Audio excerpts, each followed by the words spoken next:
Malam sunyi menyelimuti hutan Tarik, bekas pusat pemerintahan yang kini dipimpin oleh Kamandanu. Obor-obor menyala, menerangi jalan-jalan setapak yang menghubungkan utara, selatan, barat, dan timur. Prajurit-prajurit bersiaga di setiap gapura, tombak terhunus, menjaga keamanan hutan. Di sebuah pondok, Kamandanu duduk bersila, menikmati wedang jahe hangat buatan Jambu Nada, keponakannya, Bosinah, yang biasanya menyiapkan minuman untuk mereka, sedang dalam perjalanan bersama Ayu Wandira. Wah, ayah memang tidak pernah gagal dalam urusan memasak, puji Jambu Nada, menyeruput wedang jahenya. Ikan wadar goreng ini lezatnya bukan main. Kamandanu tersenyum, kamu ini, Nada, padahal, ayah hanya mengikuti resep dari ibumu. Tapi tetap saja, ayah yang membuatnya terasa lebih istimewa, balas Jambu Nada, sambil melirik Ki Jimpo, pengurus kuda mereka, yang makan dengan lahap. Ki Jimpo saja sampai nambah nasi 3 kali. Ki Jimpo, yang mendengar namanya disebut, hanya mengangguk sambil tersenyum lebar. Ikan wadar goreng buatan Kamandanu memang tiada duanya, ujarnya di sela-sela kunyahan. Rasanya seperti masakan dewa. Kamandanu tertawa kecil. Ah, Ki Jimpo ini bisa saja. Ikan wadar goreng ini kan makanan sederhana. Bumbunya juga tidak terlalu rumit. Justru itu yang membuatnya istimewa. Ayah, sahut Jambu Nada, bumbu sambal mentahnya itu loh, yang bikin ketagihan. Pedasnya pas, gurihnya nendang, pokoknya bikin nagih. Kamandanu menghela napas. Matanya menerawang ke langit malam yang gelap. Hujan baru saja reda, meninggalkan kabut yang menutupi bintang-bintang. Sesekali, ia mengelus jenggotnya yang mulai memanjang. Kamu tahu di mana letak Setra Wulan, Nada? Tanya Kamandanu, tiba-tiba. Jambu Nada mengangguk, tahu, ayah, tadi aku bertemu dengan Kang Bok, katanya, beliau sudah menunggu kita di sana. Kita, tanya Kamandanu, alisnya terangkat. Iya, ayah, Kang Bok bilang, kita semua akan pindah ke Setra Wulan, jawab Jambu Nada. Aku juga tidak tahu kenapa, tapi yang jelas, ini perintah dari Tuan Gajah Enggon. Kamandanu terdiam sejenak. Ayah juga akan ikut pindah ke Setra Wulan, ujarnya. Kemudian, ayah akan berangkat lusa, bersama anak Mas Prabu Ratu dan para kerabat. Jambu Nada terkejut, ayah juga, kenapa ayah tidak bilang dari tadi? Kamu sendiri juga tidak cerita kalau akan pindah ke sana, balas Kamandanu, sambil tersenyum. Sudahlah, tidak usah dipikirkan, yang penting, kita semua akan berkumpul di Setra Wulan. Jambu Nada masih terlihat bingung. Tapi, ayah, kenapa kita harus pindah? Apa yang sebenarnya terjadi? Kamandanu mengangkat bahunya. Ayah juga tidak tahu. Nada, yang jelas, kita harus percaya pada Tuan Gajah Enggon. Jambu Nada mengangguk, meskipun masih belum puas dengan jawaban ayahnya. Ia tahu, ada sesuatu yang besar sedang terjadi, tapi ia tidak tahu apa itu. Sudahlah, Nada, kata Kamandanu, melihat raut wajah putranya yang masih terlihat khawatir. Yang penting, kita semua akan baik-baik saja. Jambu Nada mengangguk lagi. Ia percaya pada ayahnya. Ia percaya bahwa apapun yang terjadi, mereka akan selalu bersama. Malam semakin larut. Obor-obor mulai redup. Satu persatu, hutan Tarik kembali sunyi. Hanya suara jangkrik dan lolongan anjing hutan yang sesekali terdengar. Suara jangkrik malam bersahutan bersama kodok yang bernyanyi bahagia setelah tempat tinggal mereka dibasahi hujan. Tidak jauh dari pondok, gelak tawa prajurit perlonda memecah keheningan malam. Hujan yang baru reda dan hawa dingin membuat warga kota memilih untuk beristirahat dalam selimut atau bercengkrama bersama sanak kadang sambil menikmati wedang jahe. Kamandanu. Setelah terdiam beberapa saat, menikmati nyanyian jangkrik yang bersahut-sahutan. Setrawulan berada di daerah timur dari sini. Asteris Jambunada, dengan seksama mendengarkan jawaban Kamandanu. Asteris Kamandanu, seperti yang pernah ayah ceritakan, dulu ayah pernah melakukan perjalanan mengitari Jawa Dwipa, dan menurut Gusti Aryatada, dengan alasan ayah telah mengenal tempat itu, maka ayah diminta berada dalam rombongan anak Mas Prabu Ratu dalam perjalanan. Asteris Jambunada Asteris mengangguk pelan, mengenang cerita ayahnya yang pernah didengar, namun masih belum memahami sepenuhnya letak Setrawulan. Asteris Kamandanu, Asteris melanjutkan perkataannya. Menatap Jambunada yang nampak penasaran. Perjalanan itu sendiri memakan waktu hingga 4-5 hari. Namun, ayah yang pernah melewati tempat itu bisa menempuhnya dengan 3 hari. Tentunya melewati jalan lain yang jarang dijamah manusia dan terdapat banyak gembong perampok. Menurut persetujuan anak Mas Prabu Ratu, jalan itulah yang akan ditempuh. Asteris Jambunada menunduk, wajahnya menunjukkan kekhawatiran, mengingat rombongan pertama yang telah melakukan perjalanan. Walaupun dijaga ketat oleh prajurit, kekhawatirannya tetap menggelayuti perasaannya. Jambunada pun merasa bingung dengan alasan Dyah Tribhuwana memilih jalan yang banyak terdapat gembong perampok, yang menurutnya akan memperlambat perjalanan. Asteris Kamandanu kembali berucap, nadanya serius. Menurut Gusti Aryatada, dari telik sandi mencium keterlibatan petinggi Majapahit bekerja sama dengan gembong perampok di hutan itu. Jambunada terkejut mendengar keterlibatan petinggi Majapahit dengan gembong perampok. Menurutnya, pasti petinggi-petinggi tersebut mempunyai tujuan tertentu, dan hal itu perlu ditanyakan pada ayahnya.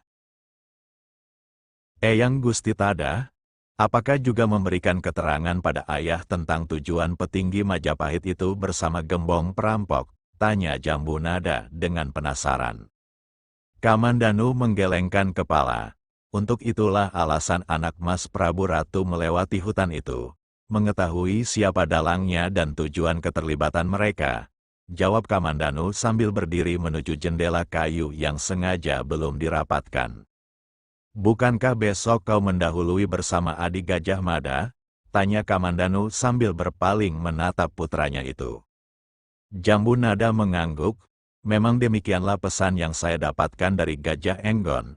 Entah pertimbangan apa yang membuat Gajah Mada meminta saya menjadi penghubung dan bekerja sama dengan kesatuan Telik Sandi. Aku masih tidak mengerti dengan perpindahan ini. Ayah, kata Jambunada dengan nada penasaran, kenapa secara tiba-tiba dan boleh dikatakan ini seperti sesuatu yang tidak biasanya. Kamandanu tersenyum, pada saatnya kita akan mengetahuinya. Jambunada hanya dapat menelan ludah. Jawaban yang diberikan ayahnya bukanlah jawaban yang diharapkannya. Malam semakin mendekati puncak. Sepertinya kehidupan kota raja sudah terlelap dalam buayan malam. Namun tidak dengan Kamandanu dan Jambunada. Keduanya masih terjaga. Banyak hal yang mereka perbincangkan. Kamandanu belum dapat menghilangkan sedikit pun kata-kata Gajah Mada di Paseban Agung. Sebuah janji yang menurutnya janji besar, dan tentu membutuhkan pengorbanan yang besar untuk meraih janji yang telah terucap. Bagi Jambunada, sumpah yang telah terucap dari Gajah Mada merupakan sumpah yang sulit untuk dipenuhi. Penyatuan wilayah yang besar tentu membutuhkan waktu yang tidak sedikit. Namun, jauh dari dalam hatinya berharap Yang Maha Kuasa memberikan jalan bagi Majapahit agar apa yang dicita-citakan Gajah Mada dapat dicapai. Hal nyata yang sekarang dihadapi adalah perpindahan kota raja. Jambunada belum mendapatkan jawaban yang pasti atas keputusan Dyah Tribhuwana tersebut. Kembali dengan meneguk liur, Jambunada tidak mengerti atas keinginan Dyah Tribhuwana memilih jalan di dalam hutan yang terdapat banyak gembong perampok. Kalaupun memang ingin menumpas gerombolan tersebut, bukankah begitu banyak prajurit? Tanya Jambunada dengan penasaran. Walaupun dengan alasan keterlibatan petinggi Majapahit dengan para perampok itu, lalu alasan apa Gajah Mada mendahulukan Lata Manjari dan Kang Boknya mendahului, walaupun bersama prajurit pilihan dan dipimpin langsung oleh Gajah Enggon. Kamandanu tersenyum. Pada saatnya kita akan mengetahuinya, nak. Pekat udara terasa lembab. Api unggun yang mulai meredup satu-satunya yang dapat menjadi penerang, untung saja mata Arya Dwi Pangga bukanlah mata orang kebanyakan. Kanuragan yang berada dalam tubuhnya ternyata berpengaruh pada penglihatannya, walaupun samar, tapi bayangan berdiri di depannya dapat terlihat olehnya. Pakaian orang yang dilihatnya compang-camping, rambutnya yang tidak teratur telah menutup seluruh permukaan wajahnya, hanya kelihatan matanya yang sesekali jelas terlihat menatap dirinya. Siapa, tanyanya dengan suara yang agak keras.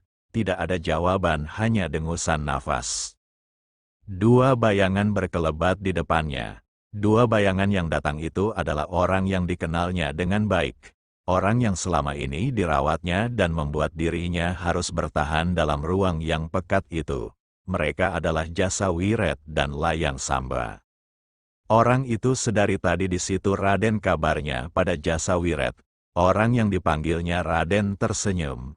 Aneh, Paman tidak mengenalnya. Aku rasa Tuan Layang Samba dapat menjelaskannya. Matanya menatap Layang Samba. Pemuda itu berpakaian dengan jubah hitam, bahkan hampir kain yang melekat di tubuhnya serba hitam. Kaukah itu Pragolopati, tanya Layang Samba. Sontak saja Arya Dwi Pangga terkejut. Pragolopati bukanlah orang asing baginya. Kalau memang benar orang itu Pragolopati, tentu dirinya dapat mengenalnya dengan baik. Selama ini Pragolopati selalu mengikutinya, hanya peristiwa Pasedeng itulah yang memisahkan dirinya dengan Pragolopati. Benar, Tuan, sahut bayangan yang berpakaian compang-camping. Bagaimana kau bisa berada di dalam? Tidak mungkin kau masuk tanpa sepengetahuan kami. Layang Samba meminta penjelasan.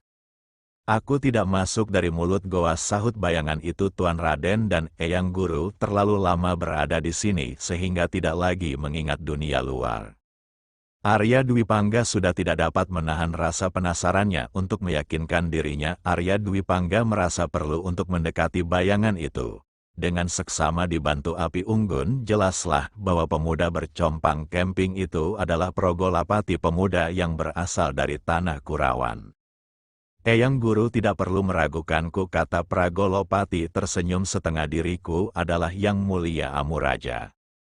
Jelas keterangan dari Pragolopati membuat mereka yang berada di dalam goa itu terkejut, sebagaimana diketahui bahwa hanya Layang Sambalah yang mendapatkan kekuatan Sang Amuraja Durjana. Namun pengakuan Pragolopati membuat Arya Dwi Pangga berada dalam kebingungan menilik dari apa saja yang dilakukan pemuda itu. Tentu tidak dapat diragukan, olah kanuragannya maju pesat melebihi sebelumnya, padahal mungkin hanya satu purnama dirinya berpisah dengan Pragolopati.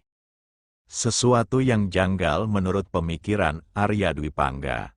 Apa perlu aku buktikan kekuatan Amuraja berada dalam tubuhku, tanya Pragolopati meyakinkan. Arya Dwi Pangga tidak dapat lagi meragukan Pragolopati, terlebih mendengar pernyataan Layang Samba. Tidak perlu Pragolopati, kata Layang Samba dengan mata menatap Pragolopati. Aku dapat merasakannya, aliran dari dalam tubuhmu adalah Yang Mulia Amuraja Durajana. Kembali terdengar suara Pragolopati. Marilah ikut denganku, sesuatu yang menarik akan kutunjukkan. Pemuda dari Kurawan itu melangkahkan kakinya tanpa menunggu jawaban ketiga orang yang berada dalam goa itu. Arya Dwi Pangga yang berada paling belakang hanya dapat mengikuti ketiga orang di depannya tanpa dapat bertanya lebih banyak. Dengan kerutan di wajahnya menandakan di kepala lelaki yang telah menua itu tersimpan pertanyaan yang membuatnya dalam kebingungan. Di ujung langit sebelah barat bergulung awan menghitam, pertanda hujan akan segera turun. Rombongan Ayu Wandira yang dipimpin Gajah Enggon sudah mendirikan perkemahan. Gajah Enggon memutuskan tidak singgah di salah satu pedukuhan yang mereka lewati sebelumnya. Mereka tidak ingin warga pedukuhan tersebut mengetahui tujuan rombongan dan jati diri rombongan itu. Terlebih lagi di dalam rombongan itu terdapat Lata Manjari, putri angkat Ratu Majapahit. Gajah Enggon memilih tepi hutan yang cukup lebat tempat mereka mendirikan perkemahan. Masih butuh waktu yang cukup lama untuk sampai ke tempat tujuan. Menurut perhitungan Gajah Enggon, sepekan lagi baru mereka tiba. Jika saja perjalanan itu dilakukan seorang diri, mungkin tidak sampai sepekan. Rombongan itu telah dibagi tiga oleh Gajah Enggon. Pertama adalah rombongan pendahulu yang berisikan prajurit pilihan yang pastinya selalu memberikan tanda padanya. Kemudian rombongan kedua adalah dirinya bersama penghuni Kaputren para emban termasuk Lata Manjari dan Ayu Wandira. Terakhir kelompok pengawas yang juga berisikan prajurit pilihan mereka seperti menjaga dan mengawasi perjalanan itu. Senja baru saja lewat ketika Gajah Enggon usai memberikan pengarahan pada pemimpin rombongan pertama dan ketiga. Setelah mendapat pengarahan, mereka kembali bergabung dengan rombongan masing-masing. Gajah Enggon pun menuju perkemahan utama. Di sana terlihat Lata Manjari dan Puspita berhangat di depan perapian. Putri angkat Dyah Tribuawana itu tersenyum melihat kedatangan Gajah Enggon. Sahabat terdekat Gajah Mada itu pun memberikan penghormatan pada Lata Manjari. Ayu Wandira, di mana Tuan Putri? Gajah Enggon bertanya pada Lata Manjari. Bersama Bibi Puya di kemah kiri, sahut Lata Manjari, sepertinya menidurkan Mahesa Dharma. Pemimpin pasukan Bayangkara itu mengangguk tersenyum, kemudian ikut duduk di depan kedua gadis belia itu. Paman tahu kapan Ibunda Ratu akan menyusul? Tanya Lata Manjari. Sudah lama Lata Manjari ingin menanyakan hal itu. Terakhir kalinya ketika berpamitan dengan Dyah Tribuana, dirinya hanya mendapatkan pesan untuk selalu berhati-hati selama perjalanan. Lata Manjari tidak berani bertanya kapan ibu angkatnya itu akan menyusul. Yang pasti bahwa ibunya itu akan segera melakukan perjalanan menuju Setrawulan. Gajah Enggon menghela napas sesaat lamanya. Lelaki yang belum berisitri itu terpaku menatap perapian. Gajah Enggon yang selama ini disibukkan dengan pengamanan kota raja membuatnya lupa dengan kepentingan pribadinya sebagaimana Gajah Mada. Namun dirinya mempunyai pandangan yang berbeda dengan Gajah Mada. Sahabat Patih Daha itu mempunyai cita-cita kelak ingin pula melengkapi dirinya. Gajah Enggon berpikir, sebagai lelaki dirinya belum lengkap jika belum didampingi wanita. Tentunya wanita tersebut adalah wanita yang benar-benar mengerti dengan tugas dan kewajibannya di Majapahit. Paman pun belum mengetahuinya. Tuan Putri Gajah Enggon menjawab, Kakang Mada sepertinya merahasiakan keberangkatan Gusti Prabu Ratu. Lanjutnya, sebaiknya Tuan Putri segera beristirahat. Besok ketika terang kita harus sudah melanjutkan perjalanan. Baiklah, Paman. Sepertinya Kang Bok pun telah keletihan. Lata Manjari tersenyum pada Puspita. Puspita yang sedari tadi menunduk tersenyum. Gadis ayu itu kemudian mengikuti Lata Manjari yang telah bangun dari duduknya. Sebaiknya Paman pun beristirahat, ucap Lata Manjari sembari melangkahkan kakinya menuju perkemahan. Perhatikan di depan, seru lelaki bercompang camping. Matanya menatap ke arah perkemahan yang terlihat jelas dengan bantuan kilatan petir. Siapa yang berada di sana? Tanya lelaki tua yang berdiri di belakangnya. Putri Lata Manjari, jawab pemuda bercompang camping. Matanya menatap pemuda yang berada di samping lelaki tua. Inilah kesempatan Tuan untuk kembali menarik gadis itu. Bodoh jika aku melakukannya sekarang, sahut pemuda yang dimaksud. Tapi baguslah gadis itu tidak berada di kota raja sehingga aku yakin dia akan selamat. Lebih baik kita segera menuju kota raja seperti yang telah kita rencanakan. Di tempat lain Layang Samba berhenti melangkah dan menatap Arya Dwi Pangga. Tak perlu kita masuk lebih jauh, katanya.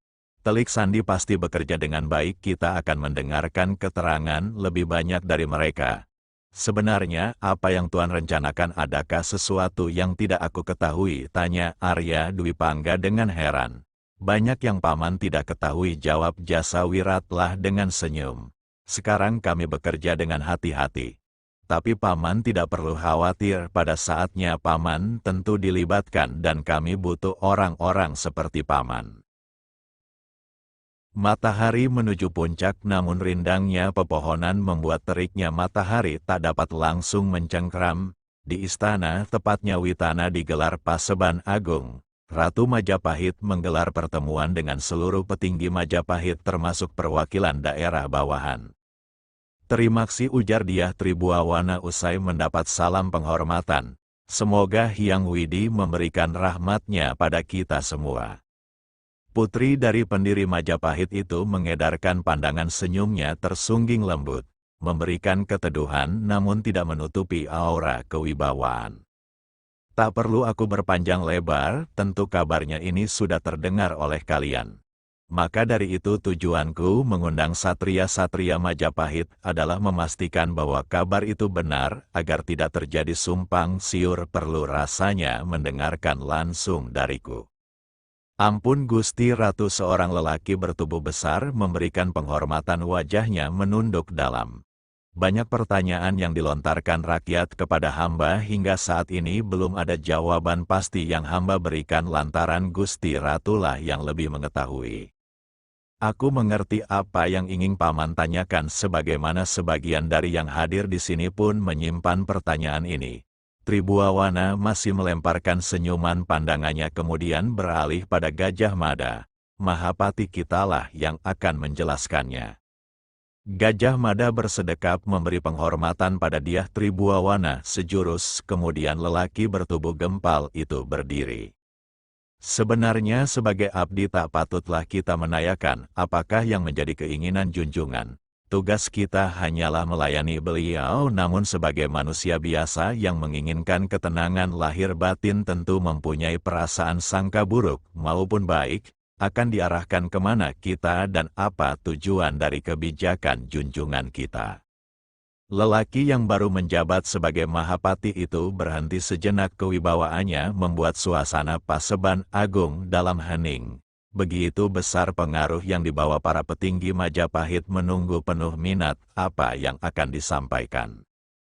Hal ini sudah direncanakan jauh hari. Mungkin sebagian dari yang hadir di sini telah mengetahui bahwa mendiang Gusti Prabu Jayanegara membuat ketetapan bahwa Setrawulan adalah tempat yang akan menjadi pusat pemerintahan. Hal ini melewati berbagai pertimbangan, baik itu segi ekonomi, politik maupun perkembangan daerah. Meski ini terlihat mendadak, namun keputusan yang diambil sekarang juga demi kebaikan bersama. Semakin cepat kita menempati daerah itu, maka semakin cepat pula berbenah. Tidak banyak hal yang disampaikan Gajah Mada setelah memaparkan rencana keberangkatan dan memberikan arahan persiapan, maka pertemuan itu pun berakhir.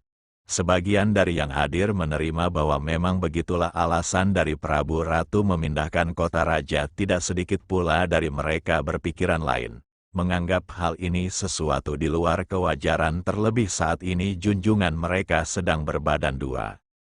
Demikianlah ketetapan telah dibuat. Tak ada seorang pun yang dapat menyanggah. Maka hari itu pula menjadi hari terakhir mereka menggelar pertemuan di tempat yang sudah bertahun-tahun menjadi pusat pemerintahan.